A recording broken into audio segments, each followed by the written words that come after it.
My father had a rule that terrified the entire valley. 3 times a day, no matter the weather, no matter who was watching, he rode out with a rifle and a bucket of grain. People thought he'd lost his mind. Some swore he was feeding ghosts. Others said he was hiding a crime. But the morning the truth finally came out, the strongest men in our county stood silent, hats in their hands, because what my father had really been doing all those years changed how we understood courage forever. Before I begin, if you've ever lived through something people judged without understanding, please like, leave a comment, and subscribe to Storyflow Diaries. I grew up in a stretch of dry land where the wind never seemed to rest and the horizon looked so wide it could swallow your thoughts whole. Folks around here believed they knew everything about everyone, and for the most part they did. Out on the frontier, secrets didn't stay buried long because the land itself had a way of uncovering them. But my father managed to keep one for years, even though he did the strangest thing 3 times every single day in full view of half the county. I was 9 when I first noticed the routine, though truth be told, it had probably been happening long before I was old enough to question it. Every morning, before the sun had properly climbed over the hills, Paul would already be awake. I'd hear the floorboards creak, then the soft metal sound of the rifle being lifted from its hooks. The first few times it scared me half to death because I thought trouble had come riding in during the night. Out here, trouble had a habit of doing that. But then I'd hear something else, a wooden scoop dipping into grain. Same sound, every morning, every afternoon, every evening before dark. 3 times a day like the ringing of a church bell. My father was not a man people easily questioned. He stood tall even when he wasn't trying to, with shoulders built by years of breaking stubborn ground. His beard was always a little uneven, like he trimmed it with impatience rather than care, and his eyes carried that quiet watchfulness men develop when the land has nearly killed them a few times. Folks respected him. Some feared him a little, but none of them understood him. That confusion started the rumors. It always does. I remember the first time I heard people whisper about him. It was outside Miller's General Store. I had been sent to fetch flour and a coil of rope, and the old men sitting out front didn't notice me leaning near the barrels. One of them said, low and uneasy, "He's out there again. Saw him ride past the ridge this morning, same direction." Another spat into the dust and muttered, "Ain't normal. No man rides out with a rifle and chicken feed every day unless he's hiding something." They laughed after that, but it wasn't friendly laughter. It had that nervous edge adults get when they don't understand what they're seeing. That was the first time I wondered if my father might actually be doing something strange. Until then, it had just been part of life, the way windmills creak or cattle complain. After that day, I started paying attention. Paul would saddle our old bay horse like clockwork.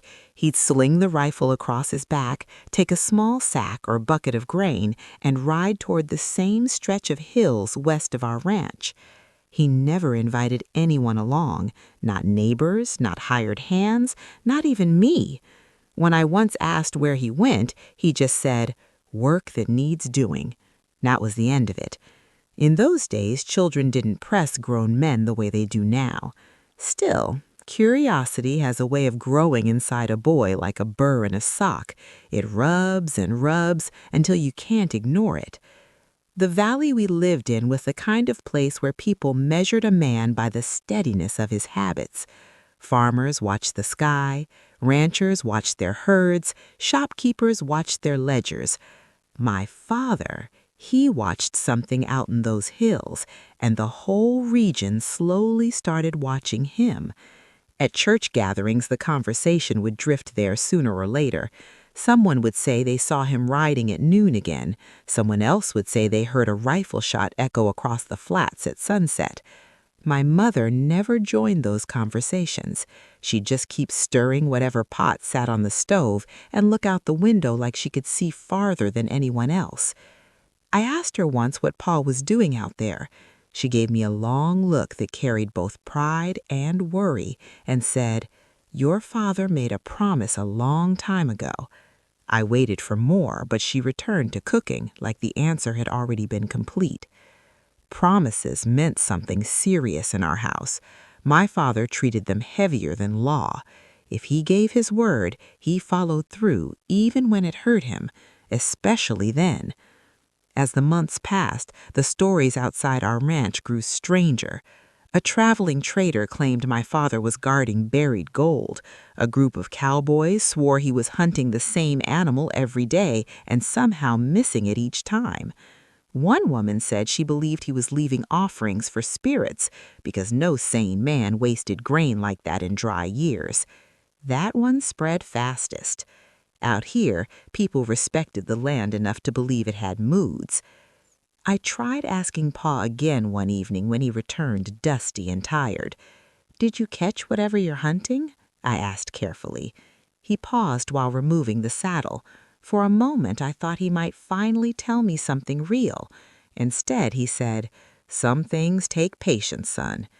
That answer stayed with me longer than it should have, because patience wasn't the word people in town were using anymore. By the time I turned 10, the valley had started calling my father something behind his back, the rancher who rides for ghosts. I didn't tell him about that name, but part of me wondered if maybe the valley was right about one thing. Whatever my father was doing out there 3 times a day, it wasn't normal.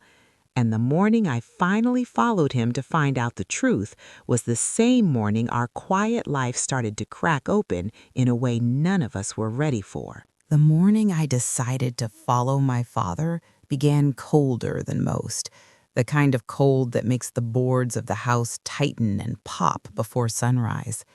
I woke before the rooster, though truth be told, I barely slept at all.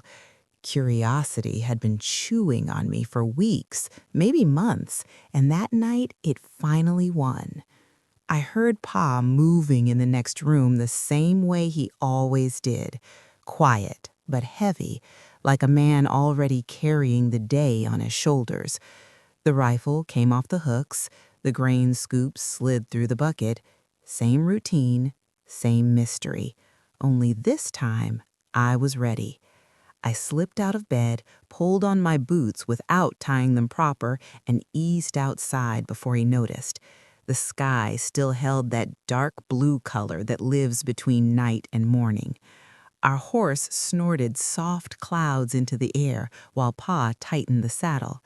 I hid behind the water trough, my heart hammering so loud I was sure he'd hear it. But my father's mind was somewhere else, somewhere out beyond the hills he rode to every day. When he finally mounted and started toward the western ridge, I counted to 20 like I'd seen trackers do in dime novels. Then I grabbed the smaller mule we kept for hauling firewood and started after him. I didn't know if I was being brave or stupid, probably both.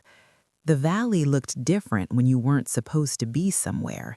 Every sound felt louder. Every movement felt like it might give you away. The mule's hooves crunched frost while I tried to keep far enough behind that Pa wouldn't spot me. Thankfully, the land rolled with dips and brush patches that helped hide a small boy who had no real plan. We rode for nearly 40 minutes before the ranch disappeared behind us and the hills rose up like sleeping animals. I had never been this far in that direction before. Most folks avoided those ridges, not because of ghosts like people joked about, but because the land there was rough and stubborn, scattered with old stones and dry gullies that could twist an ankle or break a wagon wheel. Pa rode straight through it like he knew every rock personally. Eventually, he slowed near a shallow valley surrounded by crooked cottonwood trees. I ducked behind a cluster of brush and watched. My father dismounted slowly, the way a man does when he's preparing himself for something heavier than work. He slung the rifle over his shoulder, grabbed the bucket of grain, and walked the rest of the way into the clearing. I expected him to start hunting or setting traps or something that would make sense of the rumors. Instead, he did something that confused me even more. He scattered the grain across the ground carefully, almost respectfully, like feeding chickens back home. Then he stepped back and waited. That was it. Just waited. Minutes passed. The wind pushed through the dry grass with a whispering sound. I started to think maybe the valley people were right and my father had truly lost his senses. But then the brush on the far side of the clearing moved. At first, it was just a tremble, the kind animals make when they're unsure about stepping into the open. My father didn't reach for the rifle. He didn't move at all. He just stood there like a fence post planted in the earth. Another rustle came, closer this time, and out from the brush stepped the thinnest deer I had ever seen in my life. Its ribs showed sharp under its hide, and one of its back legs carried a limp that made each step careful and slow. I held my breath. The animal looked at my father like it recognized him. That part struck me harder than anything. There was no panic in it, no wild bolt for the trees, just caution and hunger. My father lowered his eyes slightly, the way ranchers do when calming nervous horses, and the deer finally stepped toward the grain. It began to eat in quick, desperate bites. Then something even stranger happened. More shapes appeared from the brush. Two smaller deer, another limping one, a thin coyote hanging back near the trees, even a pair of wild turkeys easing forward with stiff necks. My father had not been hunting out here at all. He had been feeding them, all of them, every day. I felt my confusion twisting into something bigger. Why would a rancher waste precious grain on wild animals, especially injured ones that predators would eventually take anyway? None of it fit the kind of man my father was known to be. He believed in hard decisions, survival, the practical way of doing things. Yet here he stood like a quiet guardian while a whole gathering of wounded creatures ate breakfast. Then came the sound that changed the moment. A sharp crack echoed across the valley, a rifle shot. The deer scattered instantly, vanishing into brush like smoke. The coyote bolted, birds exploded into the sky. I jerked in shock and nearly fell from the mule. My father spun toward the ridge, rifle in hand now, eyes scanning the distance with a focus that made my stomach drop. Another shot echoed, not from his gun, from somewhere higher in the hills. Someone else was out there, hunting, and suddenly I understood something important. My father hadn't brought that rifle to shoot the animals. He had brought it to protect them. The realization hit me with a strange mix of pride and fear, because protecting wounded animals in open land meant eventually confronting the kind of men who saw them as easy targets. Pa stepped forward slowly, watching the ridgeline. His body looked different now, not calm like before, ready, like a storm deciding whether to break. I should have turned back right then. A 10-year-old boy had no business being part of whatever was about to happen in that valley.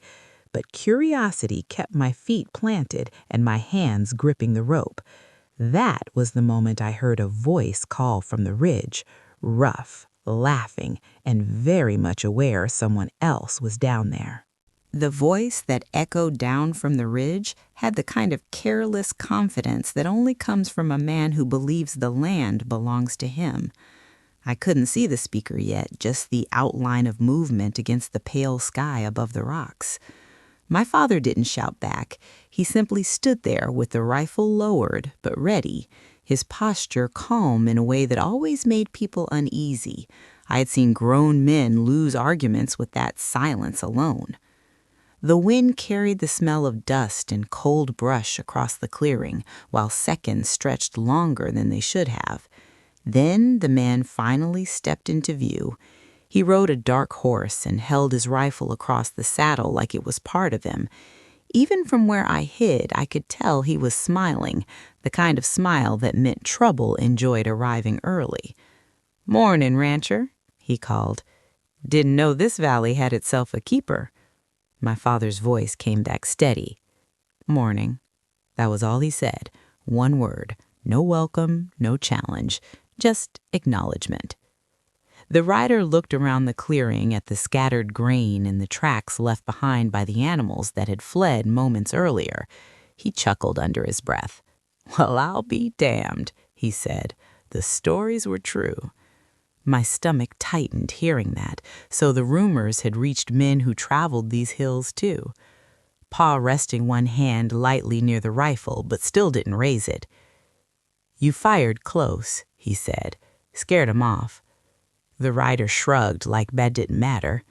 "Game's game." There was something in the way he said it that made my chest feel tight. My father took a few slow steps forward, not threatening, just enough that the message carried clearly. "Not here." The man tilted his head slightly, amused. "You claimin' the land?" he asked, "because last I checked, the sky didn't stamp your name on it." I could feel tension building, even though neither man had raised his voice. It reminded me of watching two bulls circle before one finally decided to charge. My father shook his head once. "I'm claiming this clearing."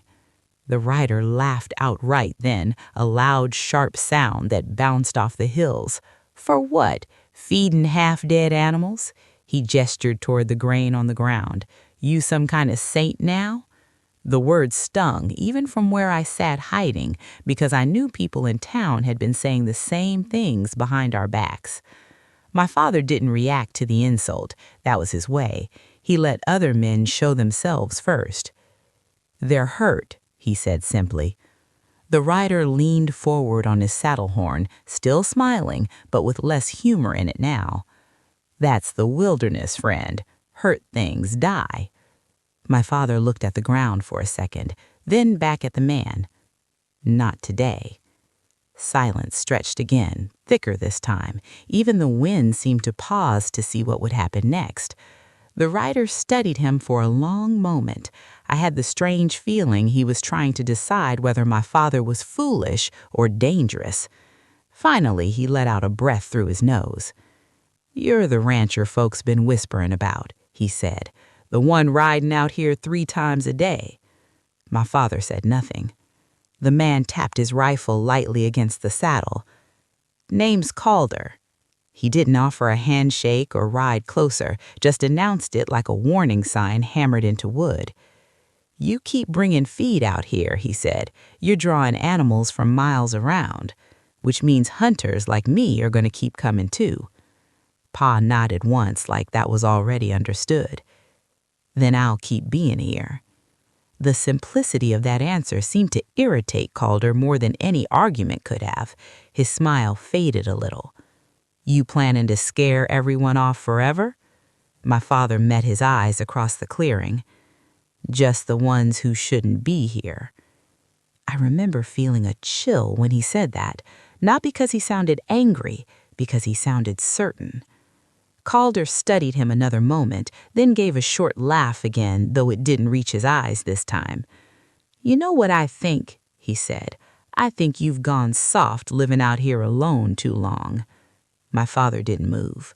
Calder shifted his rifle, lifting it slightly, not aiming exactly, but close enough that the message hung heavy in the air. My heart began pounding so hard I thought it might give away my hiding place.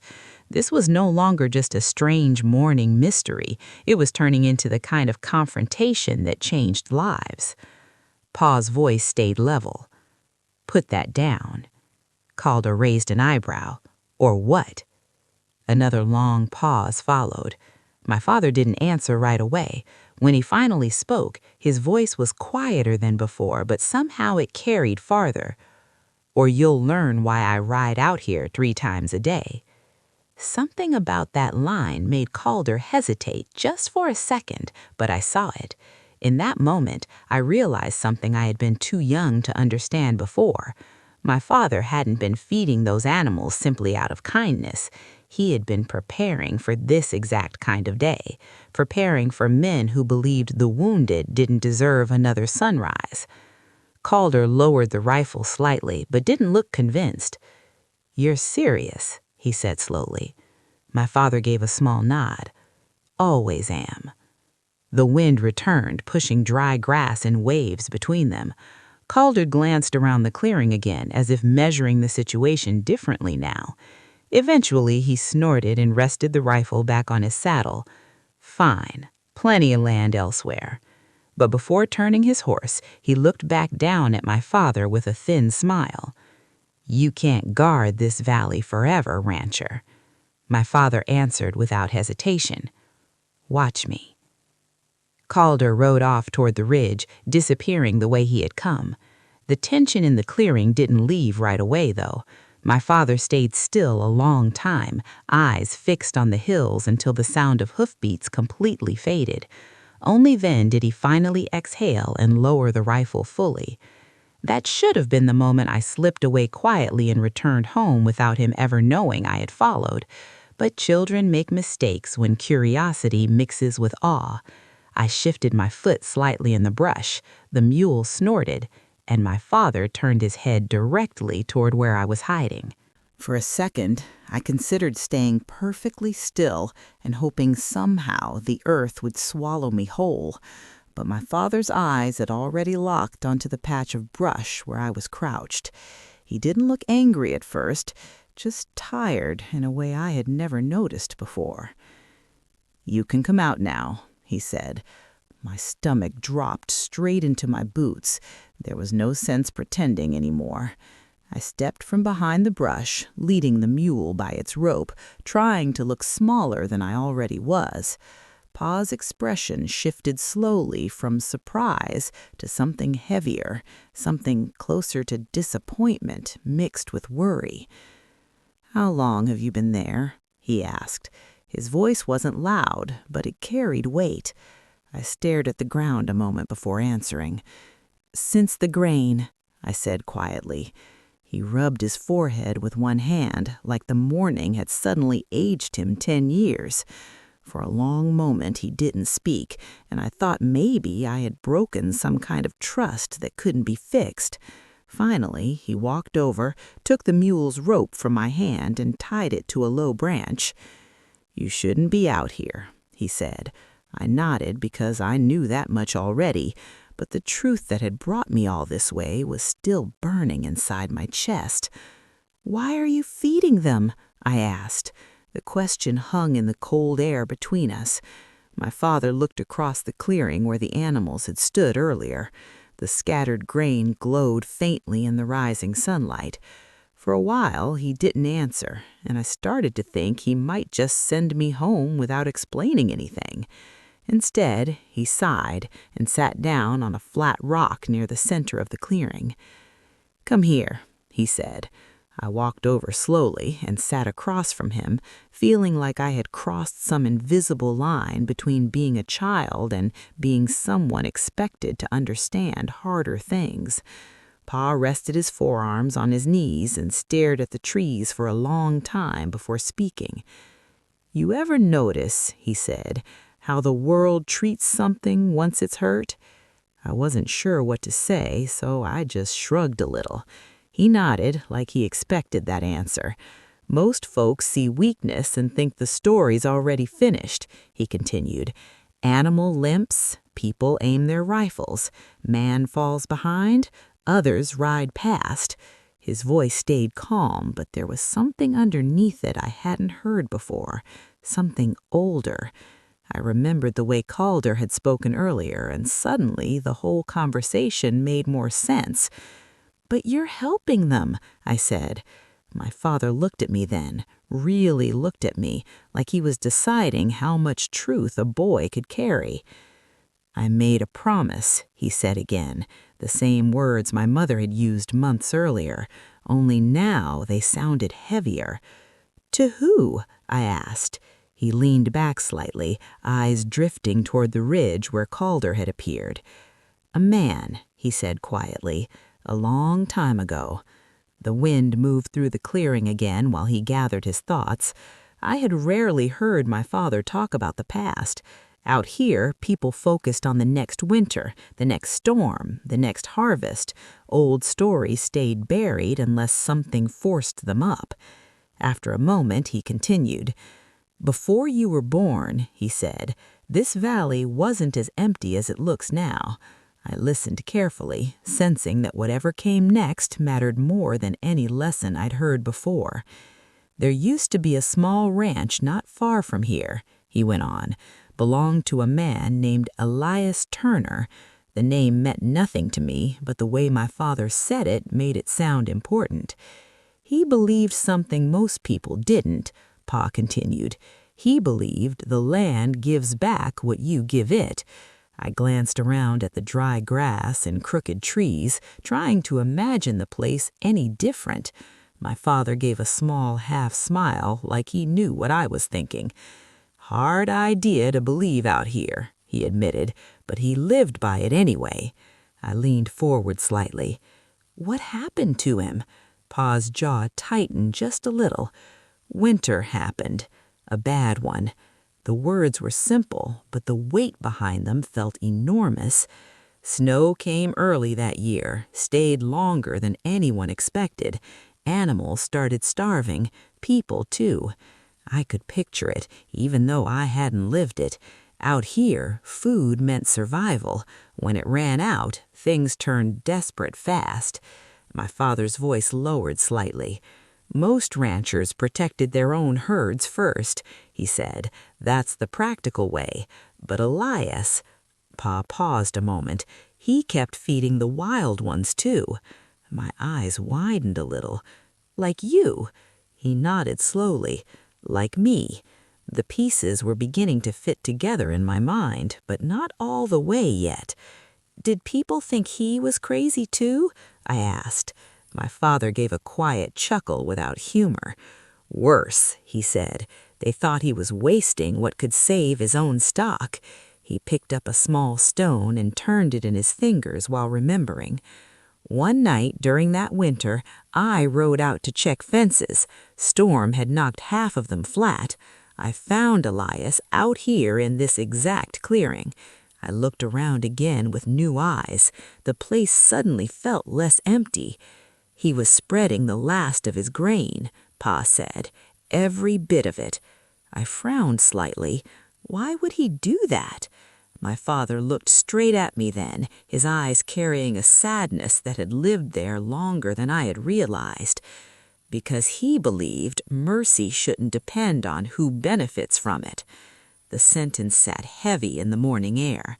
I didn't fully understand it yet, but something about it made my chest feel tight.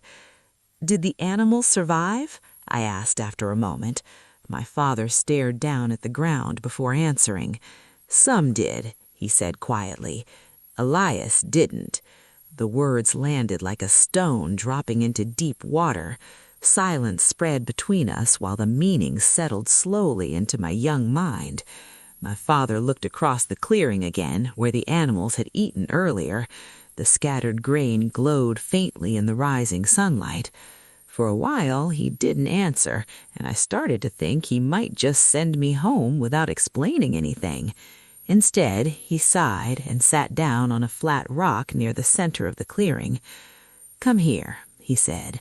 I walked over slowly and sat across from him, feeling like I had crossed some invisible line between being a child and being someone expected to understand harder things. Pa rested his forearms on his knees and stared at the trees for a long time before speaking. "You ever notice," he said, "how the world treats something once it's hurt?" I wasn't sure what to say, so I just shrugged a little. He nodded like he expected that answer. "Most folks see weakness and think the story's already finished," he continued. "Animal limps, people aim their rifles. Man falls behind, others ride past." His voice stayed calm, but there was something underneath it I hadn't heard before, something older. I remembered the way Calder had spoken earlier, and suddenly the whole conversation made more sense. "But you're helping them," I said. My father looked at me then, really looked at me, like he was deciding how much truth a boy could carry. "I made a promise," he said again, the same words my mother had used months earlier, only now they sounded heavier. "To who?" I asked. He leaned back slightly, eyes drifting toward the ridge where Calder had appeared. "A man," he said quietly, "a long time ago." The wind moved through the clearing again while he gathered his thoughts. I had rarely heard my father talk about the past. Out here, people focused on the next winter, the next storm, the next harvest. Old stories stayed buried unless something forced them up. After a moment, he continued. "Before you were born," he said, "this valley wasn't as empty as it looks now." I listened carefully, sensing that whatever came next mattered more than any lesson I'd heard before. "There used to be a small ranch not far from here," he went on, "belonged to a man named Elias Turner. The name meant nothing to me, but the way my father said it made it sound important. He believed something most people didn't," Pa continued. "He believed the land gives back what you give it." I glanced around at the dry grass and crooked trees, trying to imagine the place any different. My father gave a small half-smile, like he knew what I was thinking. "Hard idea to believe out here," he admitted, "but he lived by it anyway." I leaned forward slightly. "What happened to him?" Pa's jaw tightened just a little. "Winter happened. A bad one." The words were simple, but the weight behind them felt enormous. "Snow came early that year, stayed longer than anyone expected. Animals started starving, people too. I could picture it, even though I hadn't lived it. Out here, food meant survival. When it ran out, things turned desperate fast." My father's voice lowered slightly. "Most ranchers protected their own herds first," he said. "That's the practical way. But Elias—" Pa paused a moment. "He kept feeding the wild ones too." After my father finished speaking, the clearing seemed quieter than before, like the land itself had paused to listen to the memory of a man most people had already forgotten. I didn't know what to say for a while. My mind kept picturing someone standing in the snow, pouring out the last of his grain while the world judged him for it. Finally, I asked the only thing that made sense to me. Did people know? My father shook his head slowly. Some did. Most didn't care to. He walked over and nudged the scattered grain lightly with the toe of his boot, as if checking how much remained. "Stories fade quick when they make folks uncomfortable," he added. That line stuck with me. Even at my age, I understood how quickly the valley liked to turn something complicated into a joke or a rumor. It was easier that way. I glanced toward the ridge where Calder had disappeared earlier. "That man will come back," I said quietly. My father followed my gaze. "Probably," he answered without worry. "Men like that always test fences twice." We stood there another minute before he turned to me again, his expression more serious now. "Your ma doesn't know you followed me," he said. It wasn't really a question. I shook my head. He sighed softly, but there wasn't anger in it anymore, just concern. "Next time you're curious about something," he said, "you ask first." I nodded, even though we both knew curiosity rarely worked that way. After a moment, he added, "Since you're here, you might as well help." That surprised me enough that I straightened immediately. "Help?" He handed me the grain bucket. "Afternoon feeding will be easier with 2 sets of hands." Pride warmed my chest as we rode back home together. I stayed closer to him this time instead of hiding. The valley looked different to me now, like a place carrying invisible stories under every patch of dirt. When we reached the ranch, my mother was standing outside already, arms folded in a way that meant she knew more than either of us had hoped. Her eyes moved from my father to me and back again. "He followed you," she said calmly. My father nodded once. He did. I waited for trouble, but instead my mother just looked at me carefully, like she was measuring something inside my face. "And now you know," she said. It wasn't a question either. I nodded slowly. She exhaled through her nose and shook her head slightly, though I noticed the faintest trace of pride in her expression too. "Well," she muttered, "secrets don't stay buried forever." Life continued after that morning, but not exactly the same. Once you see the truth behind something mysterious, you can't go back to the simple version of it. I started noticing things I hadn't before. My father keeping careful track of grain levels, even during tight weeks. The way injured animals slowly began appearing more often near that western clearing. Word must have spread through the wild somehow that there was a place where the rifles didn't fire first. The valley, however, was still the valley.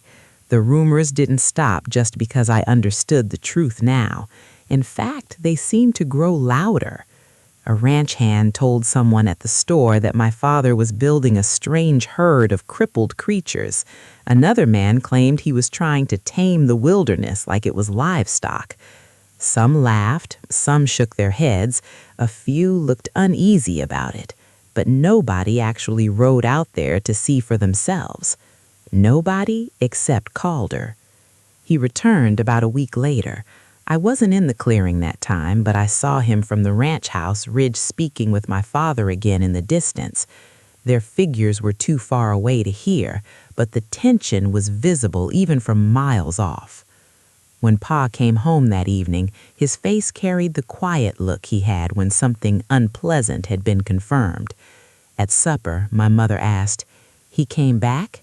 My father nodded, "Brought 2 friends." That made the room feel colder. I looked between them. What did they want? My father tore a piece of bread slowly before answering. "Same thing most men want when they see something they don't understand," he said. "Control." My mother didn't look surprised. "And?" she asked. "And they didn't get it," he replied simply. But the way he said it told me the story wasn't finished. Over the next few days, riders started appearing on distant ridges more often than usual.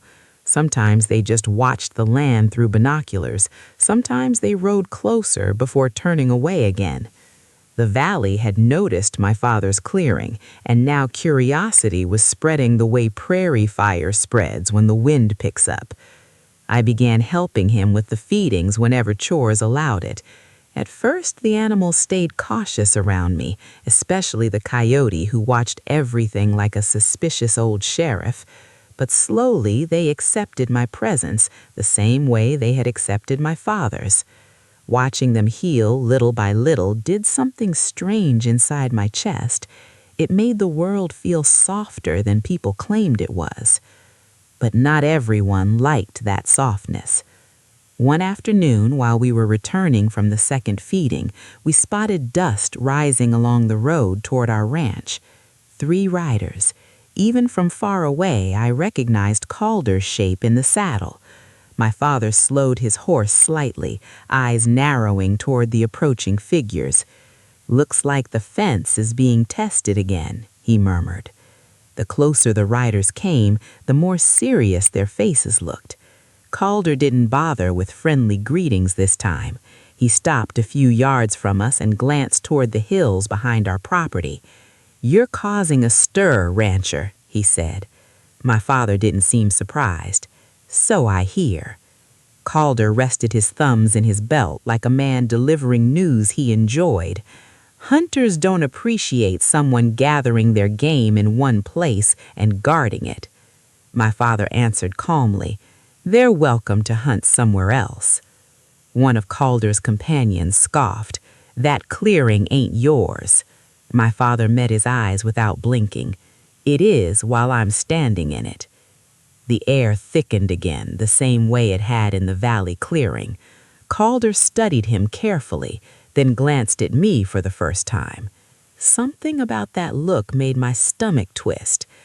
"Are you teaching the boy this foolishness too?" he asked. My father's voice dropped a degree colder. "Leave him out of it." Calder chuckled faintly. "Hard to leave someone out of something that's about to affect the whole region." My father didn't reply right away. The silence stretched long enough that even the horses shifted uneasily. Finally, Calder leaned forward slightly and said the words that changed everything. "Some folks in the valley are planning a hunt tomorrow."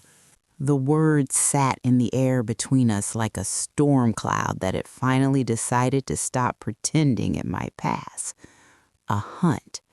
Not the usual quiet kind where a man rides out alone and takes what he needs. The way Calder said it carried something heavier, something organized. My father didn't react right away, but I saw the small tightening along his jaw that meant the news had landed exactly where Calder intended. The other two riders watched him closely, waiting to see if he would argue or threaten or give them a reason to push harder. Instead, he simply asked, "How many?" Calder gave a lazy shrug like the number didn't matter. "Enough."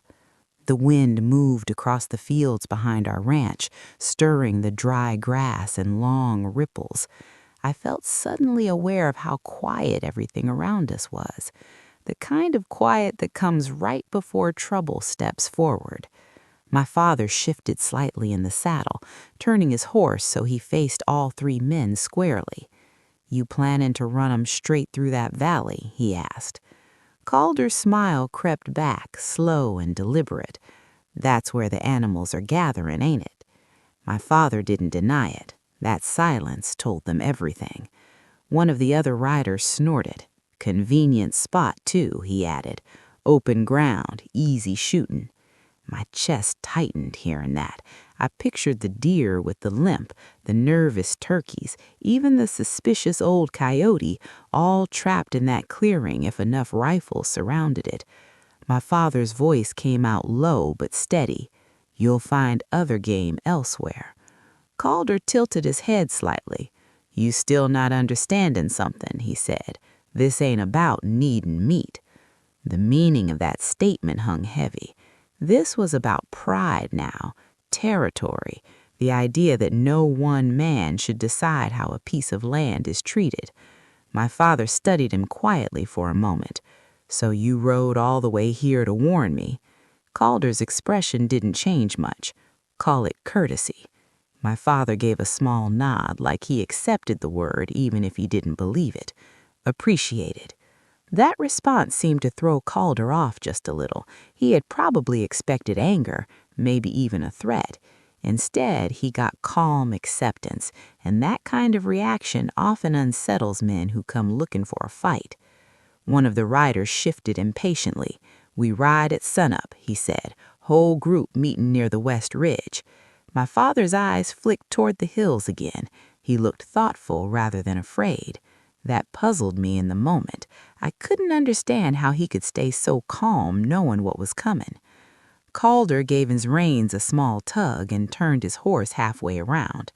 "Figured you'd want the chance to stay home tomorrow," he added over his shoulder. "No sense getting yourself hurt over a bunch of animals." My father answered before the man turned away. "I'll be there." The three riders paused. Calder glanced back slowly. "I figured you might say that." For a second, the two men simply looked at each other across the dust and wind. It wasn't loud or dramatic, but something passed between them that felt like a line being drawn across the land itself. Calder finally nodded once, almost respectfully, then tapped his heels to his horse. The group rode away down the road, leaving the quiet ranch behind them. I realized I had been holding my breath and let it out slowly. My father remained still in the saddle long after the riders disappeared from view. I studied his face, trying to understand what was moving behind his eyes.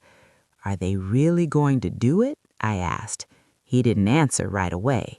Instead, he looked toward the western hills again, toward that clearing where the animals would probably return by evening, expecting their usual feeding. Finally, he said, "Yes." The simple certainty in his voice made my stomach twist. We rode back to the house slower than usual. My mind kept racing through pictures of what tomorrow might look like. Dozens of riders, rifles echoing across the valley, the animals scattering in panic with nowhere safe to go. When we reached the yard, my mother was already outside again, like she could sense trouble traveling through the air before it arrived. She studied our faces carefully. What happened? My father dismounted and took a moment before answering. "They're organizing a hunt." She didn't react with surprise the way I expected.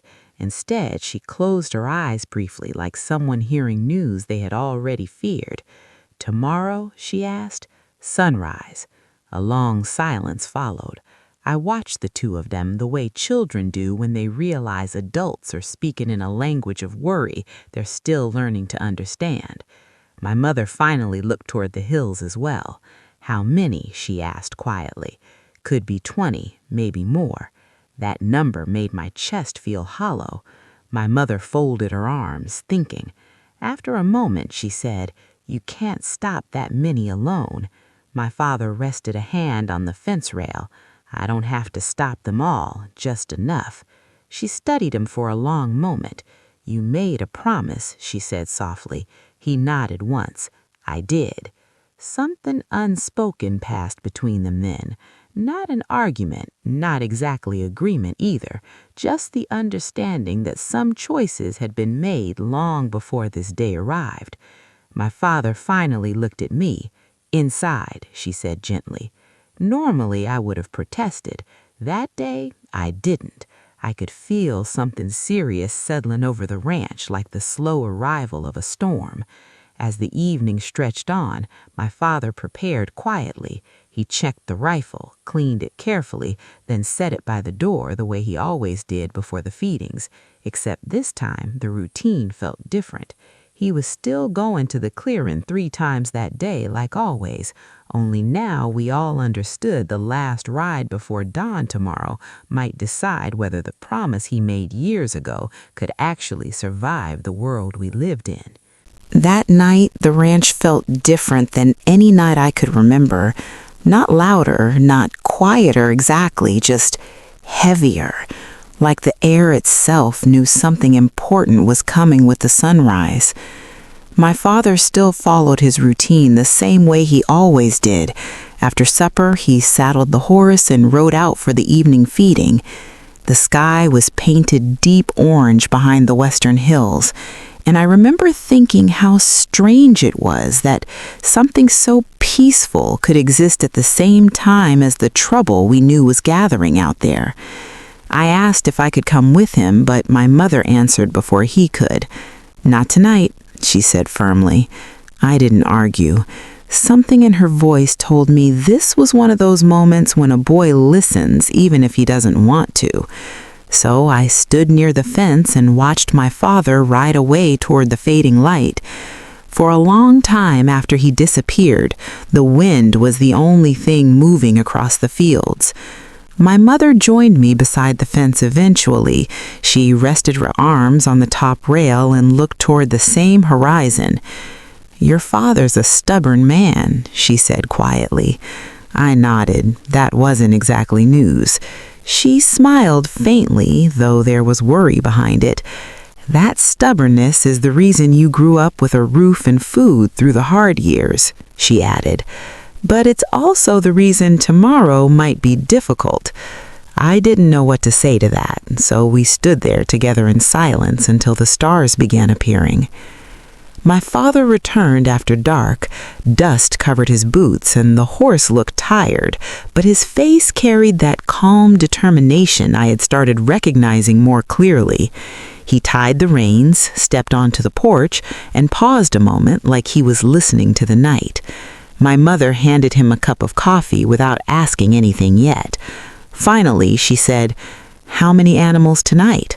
"More than yesterday," he replied.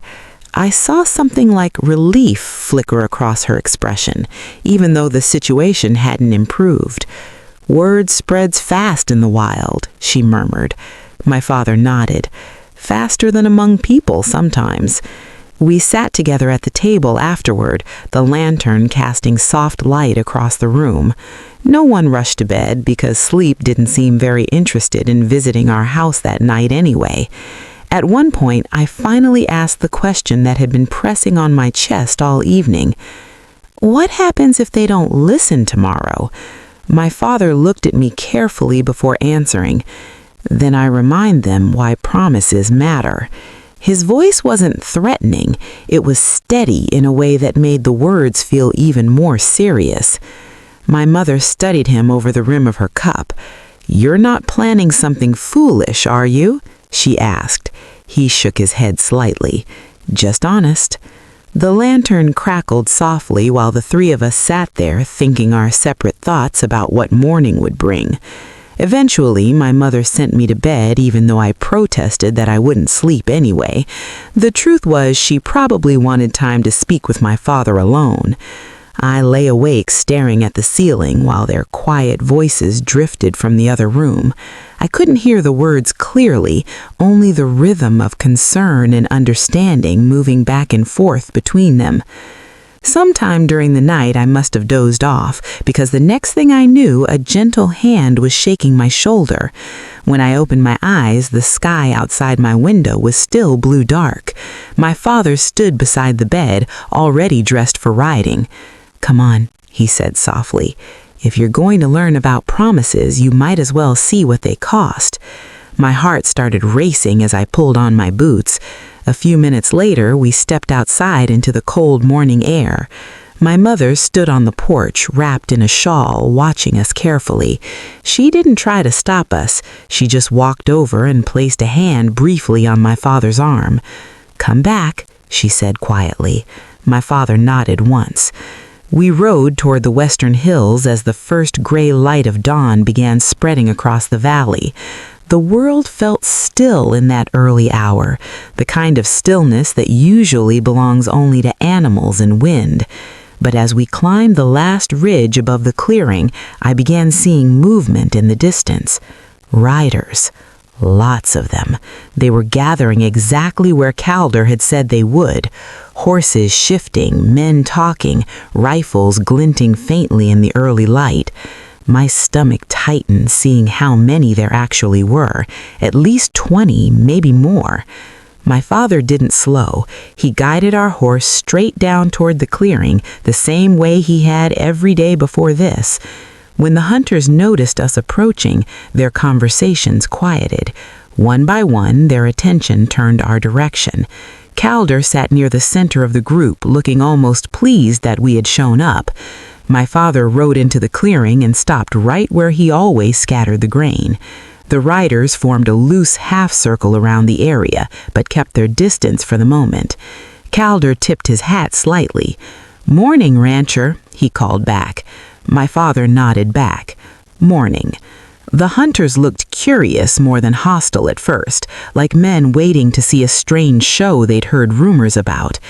Calder gestured toward the bucket hanging from my father's saddle. "You're going to feed them with all of us watching?" My father climbed down calmly. "Yes." A few men chuckled under their breath.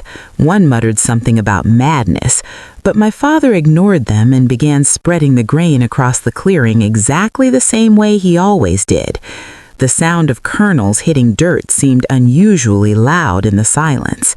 When he finished, he stepped back and waited. The hunters shifted in their saddles, watching the tree line. At first, nothing happened. Some of them began smiling like they expected the animals to stay hidden now that so many men were present. Then the brush moved.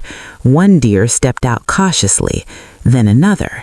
Soon, several of them emerged the same way they had every day before, drawn by hunger and trust stronger than fear. I heard murmurs ripple through the riders.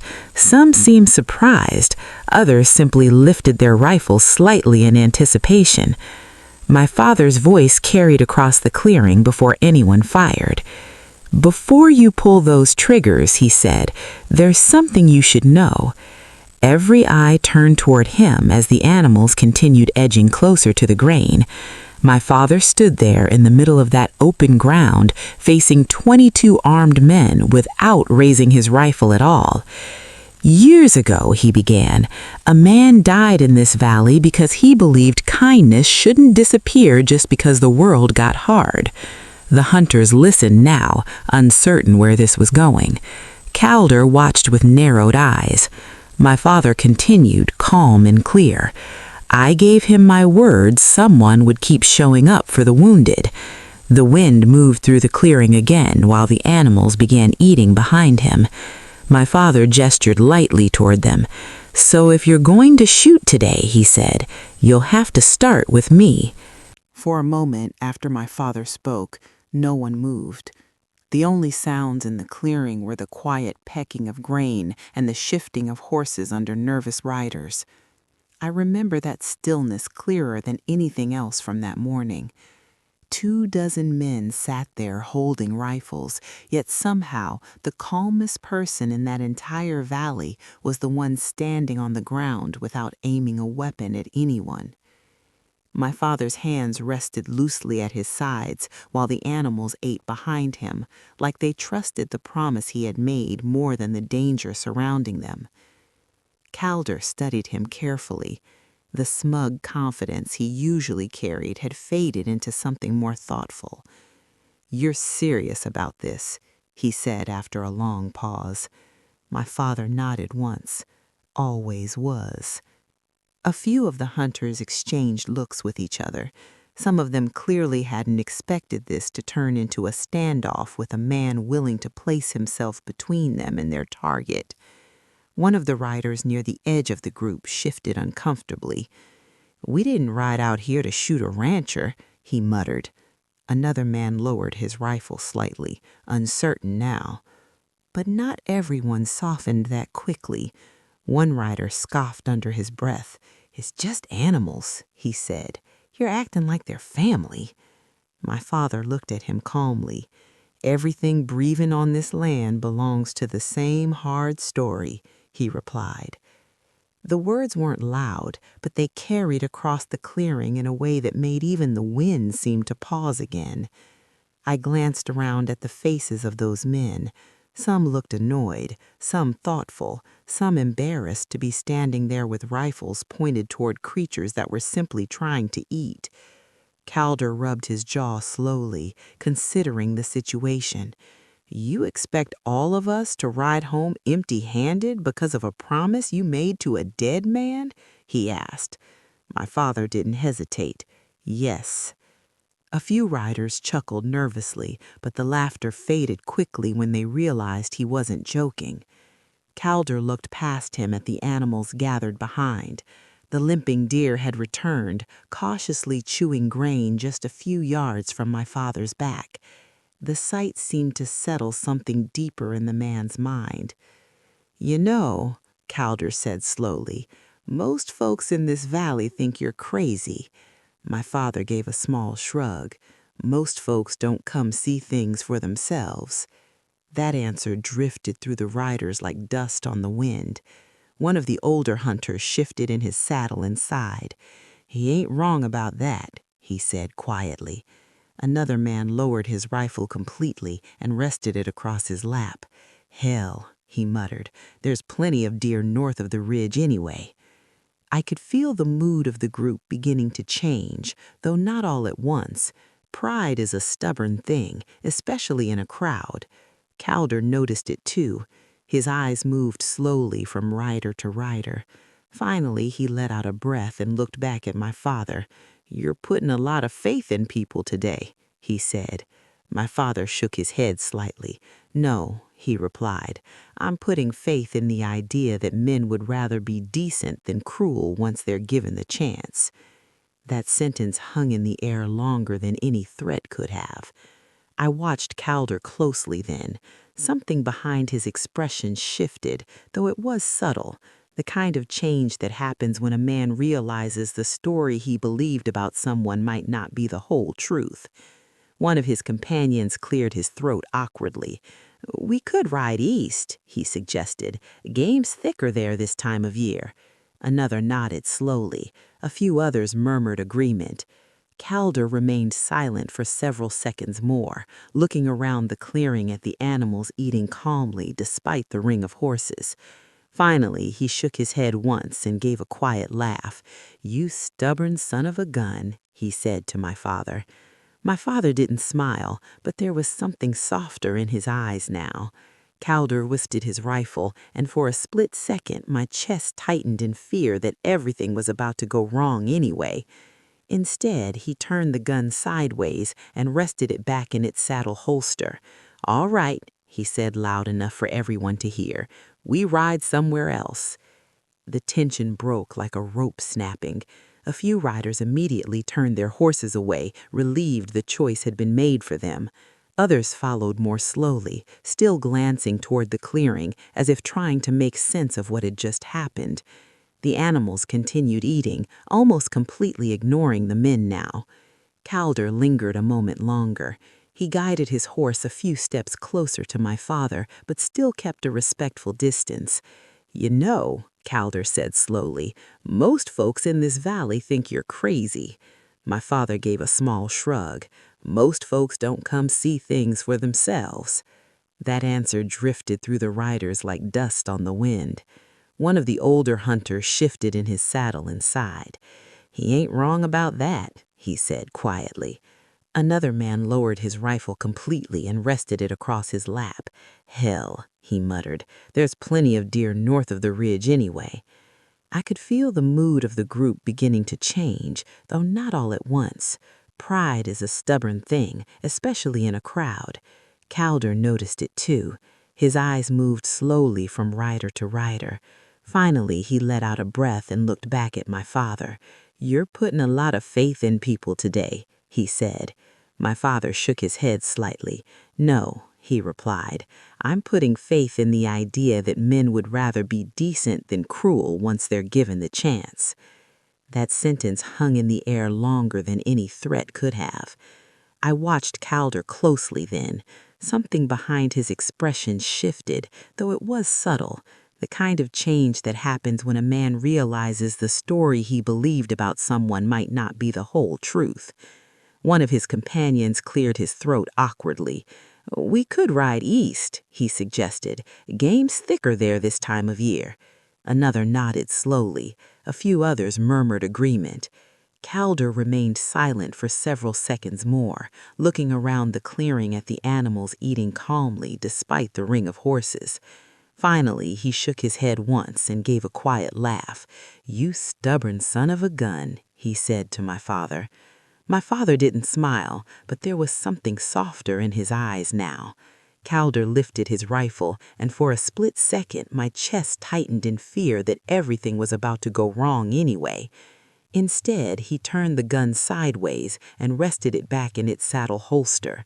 "All right," he said loud enough for everyone to hear. "We ride somewhere else." The tension broke like a rope snapping. A few riders immediately turned their horses away, relieved the choice had been made for them. Others followed more slowly, still glancing toward the clearing as if trying to make sense of what had just happened. The animals continued eating, almost completely ignoring the men now.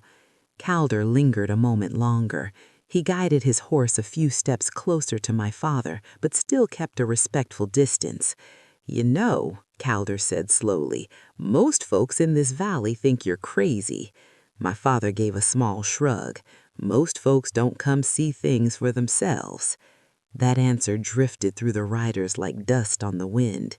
One of the older hunters shifted in his saddle and sighed. "He ain't wrong about that," he said quietly. Another man lowered his rifle completely and rested it across his lap. "Hell," he muttered, "there's plenty of deer north of the ridge anyway." I could feel the mood of the group beginning to change, though not all at once. Pride is a stubborn thing, especially in a crowd. Calder noticed it too. His eyes moved slowly from rider to rider. Finally, he let out a breath and looked back at my father. "You're putting a lot of faith in people today," he said. My father shook his head slightly. "No," he replied. "I'm putting faith in the idea that men would rather be decent than cruel once they're given the chance." That sentence hung in the air longer than any threat could have. I watched Calder closely then. Something behind his expression shifted, though it was subtle, the kind of change that happens when a man realizes the story he believed about someone might not be the whole truth. One of his companions cleared his throat awkwardly. "We could ride east," he suggested. "Game's thicker there this time of year." Another nodded slowly. A few others murmured agreement. Calder remained silent for several seconds more, looking around the clearing at the animals eating calmly despite the ring of horses. Finally, he shook his head once and gave a quiet laugh. "You stubborn son of a gun," he said to my father. My father didn't smile, but there was something softer in his eyes now. Calder lifted his rifle, and for a split second my chest tightened in fear that everything was about to go wrong anyway. Instead, he turned the gun sideways and rested it back in its saddle holster. "All right," he said loud enough for everyone to hear. "We ride somewhere else." The tension broke like a rope snapping. A few riders immediately turned their horses away, relieved the choice had been made for them. Others followed more slowly, still glancing toward the clearing, as if trying to make sense of what had just happened. The animals continued eating, almost completely ignoring the men now. Calder lingered a moment longer. He guided his horse a few steps closer to my father, but still kept a respectful distance. "You know," Calder said slowly, "most folks in this valley think you're crazy."